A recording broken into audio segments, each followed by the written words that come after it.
Vamos a continuación a discutir el tema de observabilidad sobre un fichero, digamos, de MATLAB, ¿vale? Del ejemplo de un sistema con dos masas y muelles y amortiguadores que habíamos visto en un vídeo anterior sobre controlabilidad, ¿vale? Si recordamos, pues aquí teníamos las distintas constantes, aquí teníamos la matriz A, habíamos hecho su simulación, su diagrama de Bode, etcétera, y un análisis de controlabilidad probando distintas cuestiones. Bien, pues vamos a discutir los resultados sobre observabilidad, ¿vale? Entonces, en estos resultados sobre observabilidad vamos también a considerar la discretización. ¿Por qué? Pues porque la precisión que yo puedo obtener a partir de los sensores, cuando están sujetos a un cierto ruido, no va a ser lo mismo si yo tomo una medida cada 5 segundos que si yo tomo 1000 medidas por segundo. Obviamente, tomando 1000 medidas por segundo, promediando, pues voy a conseguir una precisión mejor, ¿vale? Entonces, lo primero que vamos a hacer es tener ese sistema de masas y muelles continuo discretizado a un periodo, por ejemplo, de 300 milisegundos.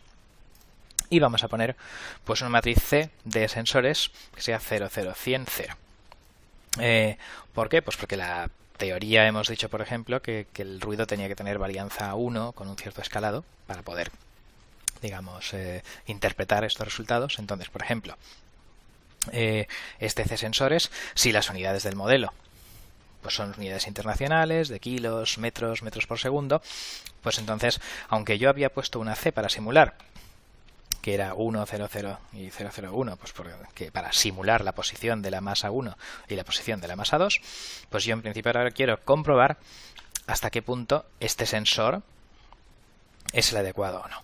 Entonces, este sensor es medir la posición de la masa 2, ¿vale? La posición de la masa 2, ¿cómo? Pues en centímetros. Por ejemplo, una desviación típica de 1 centímetro, ¿vale? Hace que con esta C pues yo tenga ese C-sense, ¿vale? Con la variación, digamos, con un error de una unidad de los que tenga, digamos, lo que saque C-sense, ¿vale? Entonces, pues esta sería la forma de tener un sensor con una desviación típica de 1 centímetro. Si yo aquí pusiera un 1000, pues tendría un sensor con una desviación típica de 1 milímetro, ¿vale?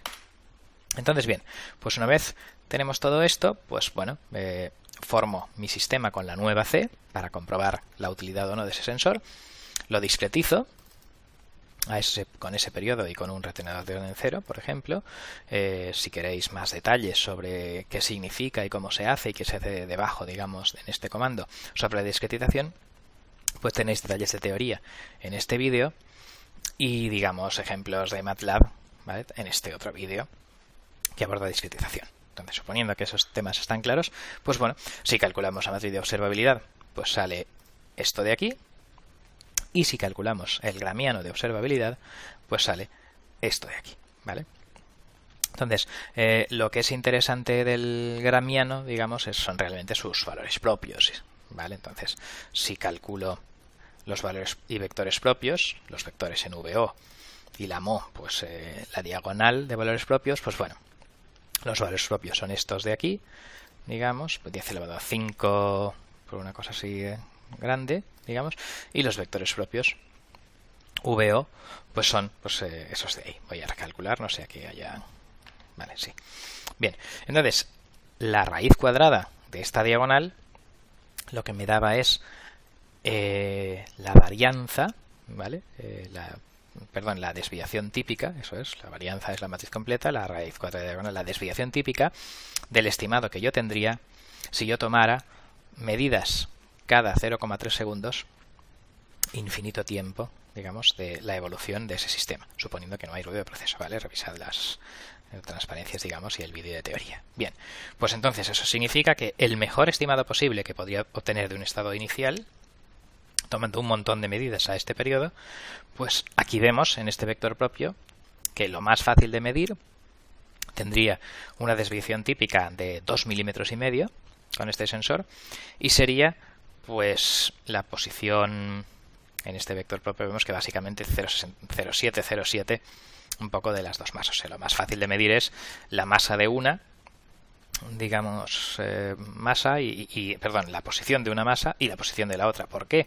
Porque en el modelo que hemos puesto, ¿vale?, estas constantes de ahí en medio son muy grandes, están prácticamente soldadas y por tanto si yo mido la posición de la masa 2, pues de regalo tengo la posición de la masa 1. ¿Vale? Entonces, aunque la varianza, digamos, de una medida en concreto es de 1 centímetro, tomando muchas medidas y promediándolas, ¿vale? Lo que ocurre es que, claro, que al final las medidas tienden a la posición de equilibrio y por tanto van perdiendo su utilidad, ¿vale? Tomando muchas medidas y promediándolas, podría llegar a tener una precisión en esa posición de una varianza, una desviación típica, perdón, de 2,5 milímetros, ¿vale? 5 veces superior a la que sería tomando una única medida, ¿vale? Si ahora vemos lo peor que se puede medir con esta información, pues nos da este vector propio con esta precisión. Lo que vemos aquí es que las velocidades, recordemos que la variable 2 y 4 son velocidades, pues esto es la diferencia de velocidades entre las masas, ¿vale? La diferencia de velocidades entre las masas es lo más difícil de medir. Y tendríamos una incertidumbre en ellas, si los ruidos tuvieran esa desviación típica de 1 centímetro, pues la incertidumbre que tendríamos sería de 1,52 metros, ¿vale? Un error, digamos, pues eso, muy grande, ¿vale? Entonces, bueno, pues esta es un poco el análisis de qué es lo más difícil de medir y lo más fácil de medir, ¿vale? Entonces, pues este estado, digamos, si realmente tuviera un significado tecnológico que necesitáramos saberlo con precisión, lo que significaría es que estos sensores no son una buena elección para medirlos y que deberíamos pensar en algún otro tipo de sensor o con más precisión o con una tecnología diferente que me diera otra cosa, digamos, que me ayudara más a medir este estado, ¿vale? Por otra parte, bueno, pues si no tengo un gran interés en saber cuánto vale este estado, pues a lo mejor podría pensar en reducir el orden, ¿vale? Por ejemplo, claro, pues ingenuamente parece que uno pediría hacer un modelo como si las dos masas estuvieran soldadas, punto, ¿vale? Y ya está. Bien, vamos ahora a ver otro ejemplo, ¿vale? Vamos ahora, por ejemplo, a medir, en vez de con 300 milisegundos, vamos a medir con 3 milisegundos. Claro, las precisiones aumentarán. Efectivamente, al medir con 3 milisegundos, tomo 100 veces más medidas en el mismo tiempo, ¿vale? Y entonces, pues aquí la desviación típica ha pasado a ser de 0,2 milímetros en lo que mejor se puede medir, que es pues la posición de una y de regalo la de otra, ¿vale? Y la diferencia de velocidades ahora, en vez de tener de 1 metro y pico por segundo de diferencia, pues ahora es de unos 10 centímetros por segundo de diferencia de precisión, ¿vale? O sea, medir más veces mejora la precisión. Claro, si el ruido es un ruido blanco, independiente, claro, al final, pues si mido 1000 veces en un segundo, pues si yo promedio esas 1000 medidas, tengo como si fuera una medida por segundo mucho más exacta, ¿vale? Bueno, pues esto es un poco lo que calculan estos gramianos y esta influencia del periodo de muestreo, ¿vale? Bien, si ahora vuelvo al periodo original y pongo, por ejemplo, que tengo ahora dos sensores de posición, un sensor de la masa 1 y otro sensor de la masa 2 con desviación típica de 1 centímetro, ¿vale? O sea, el 95% de las medidas tendrá un error menor de 2 centímetros, ¿vale?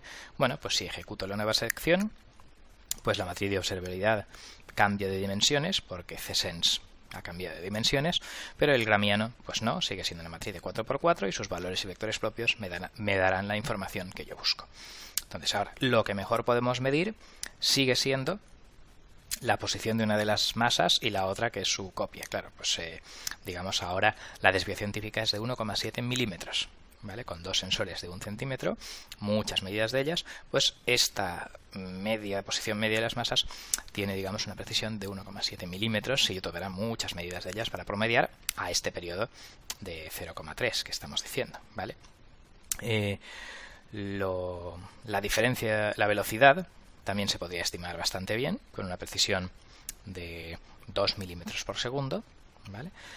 Y la posición, digamos, la diferencia de posiciones entre las masas, también se podría estimar bastante bien, con una desviación típica de 1 centímetro, ¿vale? En el sentido que, bueno, claro, si tengo una medida con una precisión de 1 centímetro de cada una de las masas, pues digamos que básicamente si son independientes, digamos, se puede mostrar que la desviación típica de la diferencia con una sola medida sería de raíz de 2 centímetros, ¿vale? Pero bueno, pues si tengo muchas medidas de esas cada 0,3 segundos, pues se puede mejorar y tener una desviación típica también de 1 centímetro, ¿vale? De esa diferencia de posición de las masas, claro, porque tengo un sensor para cada uno, es razonable que se pueda medir bien, ¿vale? Ahora, eso sí, lo que se puede medir de forma penosa es la diferencia de velocidades, ¿vale? El derivar sensores con ruido suele ser mal asunto, ¿vale? Y entonces, pues efectivamente, la diferencia de velocidades, que es una cosa, las velocidades de alta frecuencia, esa vibración ahí de esas constantes tan cogidas, pues básicamente con estos sensores también se puede estimar muy malamente, ¿vale? Esa diferencia de velocidades tendríamos un error de 1 metro por segundo en su estimación, ¿vale? De modo que pues con esto pues concluye un poco el ejemplo. Las conclusiones de este ejemplo de MATLAB es que, bueno, distintas configuraciones de sensores, distintos periodos de muestreo, distintas precisiones de los mismos, ¿vale? Así este cálculo sería con una desviación típica de 1 milímetro, ¿vale? Y tendríamos pues eso, que mejoran las precisiones de alguna de las cosas, ¿vale? Entonces, pues es el ingeniero el que debe, aparte del análisis teórico de los gramianos y los valores propios, etcétera, quien debe interpretar